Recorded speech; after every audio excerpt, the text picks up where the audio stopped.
guys, magandang hapon sa inyong lahat. Ngayong araw ay itutour ko kayo dito sa aking bahay na aking pinagawa. Tapos na po siya ngayon, itutour ko naman po kayo sa loob para makita nyo yung loob ng aking bahay. Tara guys.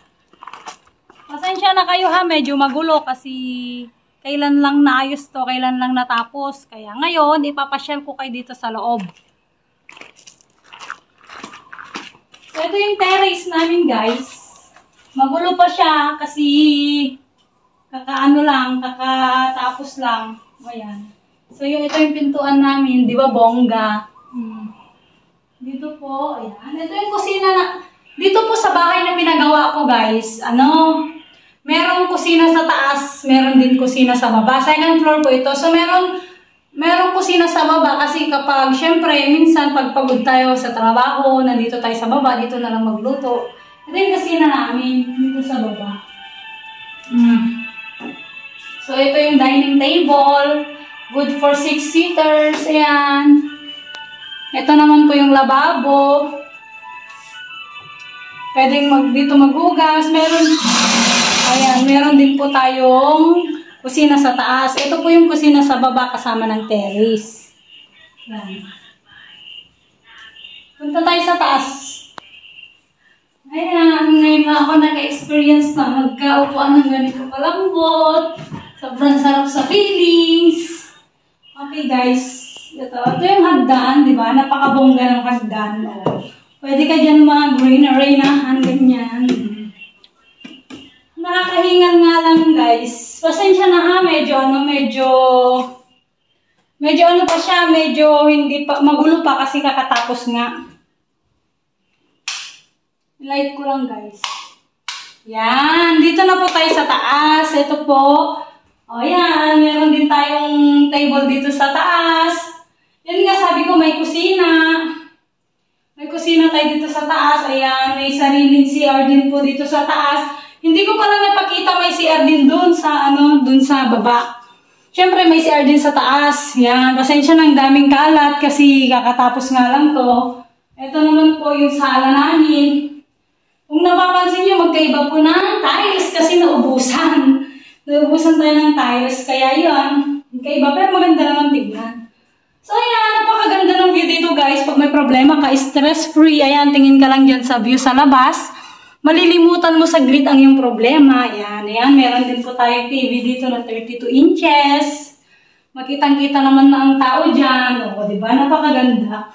Minsan pag may problema ako, nagmumuni-muni lang ako dito. Napakaganda kasi ng view sa labas. O diba, tignan mo naman tong bobida niya, napakaganda. Yan po ay style version ng aking bayaw. Asawa ng aking kapatid, siya po yung nag-design dyan. Napakaganda, grabe. So dito po, meron pong akong pinagawang 3 kwarto. Yun nga, tag-iisa namin ulit nila Karen. So ito yung kwarto ni Karen, guys. Na pinagawa ko. Hindi pa siya masyadong tapos. Oh, ilight ko lang. Yan, diba? Ilaw ko lang. Bongacious na yung kwarto ni Karen. So, pinagawan ko muna siya ng ganyan kasi hindi pa kami nakabili ng aircon. Pero, papalagyan ko po ng aircon dito, guys. Kasi alam nyo naman, maputi si Karen. Hindi pwedeng umitim. Kaya may aircon siya. So, ganito muna. O, diba? Ang bed ni Karen, bongacious. Itong gusto niya, flower na, unan. Yan. So, ito, guys. O, may ring light na si Karen dyan kasi nga nag-vlog, TikTok, ganyan.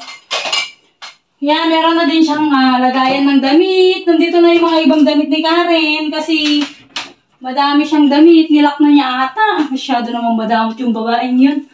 Ayan. Sara muna natin kasi baka magalit at niloob natin ang kanyang kwarto. Babaeng yun eh. So guys, ito naman ang kwarto ni Inang. Bigay guys. Ito pong pinaka-main na kwarto ni Inang. Napakaganda. Kaso makalak pala kasi wala si Inang. Nandun sa bahay, dun sa lumang bahay. Nilak niya. Hindi ko mapapakita kasi wala sa akin ng susi. Binigay ko na sa kanya. So, yun. Itour ko na lang kayo sa aking kwarto. Yun, ang aking kwarto. Siyempre, kung ako, pinakamalaki siyempre sa akin, pinakamalaki. Ayan, di ba? Meron ako dito ang office-officean. Yan, kapag meron papasahod tayo ng mga trabahador, dito po sila namimila dyan. O, di ba? Siyempre, kwarto ko, syempre mas malaki. Meron din akong stress reliever dito. Ayan, nakikita mo naman ang ganda-ganda ng view. Yan, light natin para ano. Ay, pundi ata. Punta tayo dito. Ayan, syempre kapag kwarto ko, sabi ko nga sa inyo, kapag kwarto ko, mas malaki. Ito na po ang aking kwarto, guys. Yan, grabe, ang ganda, diba? Syempre, pag kwarto ko, mas maganda. Yan. Syempre, dahil kwarto ko to, dapat mas, ano tayo, ay, pagpagod ang Reyna, pagpagod ang boss, ganyan.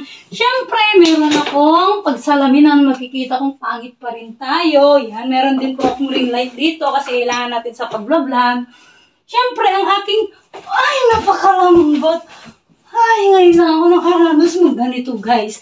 Sobrang sarap sa feeling na nakaya ko lahat ipatayo to. Syempre, para sa pangarap. Ayan, guys, kung napapansin nyo, may maleta ako dito kasi siguro sa katapusan, mag-abroad na rin ako kasi ano, kailangan mas malaki yung income. Baka doon na lang ako sa abroad mag-vlog. Sigarin na lang mag-vlog dito, may iwan si Kalop pa. Kaya. So yan guys, napakaganda ng aking kwarto. Kung nakikita nyo ba naman, ay, napakaganda. Oh, diba? Okay, patayin na natin. Oh, ayan guys, nakita nyo na lahat. Kompleto na. Wala nang kulang, pwede nang tirahan, may mga gamit na din. So, yun nga. Ay, wait lang guys. Gusto ko ulit bumalik sa aming kwarto ba? Grabe. Guys, sobrang sarap sa feeling na unti-unti mo nang natutupad yung pangarap mo sa buhay.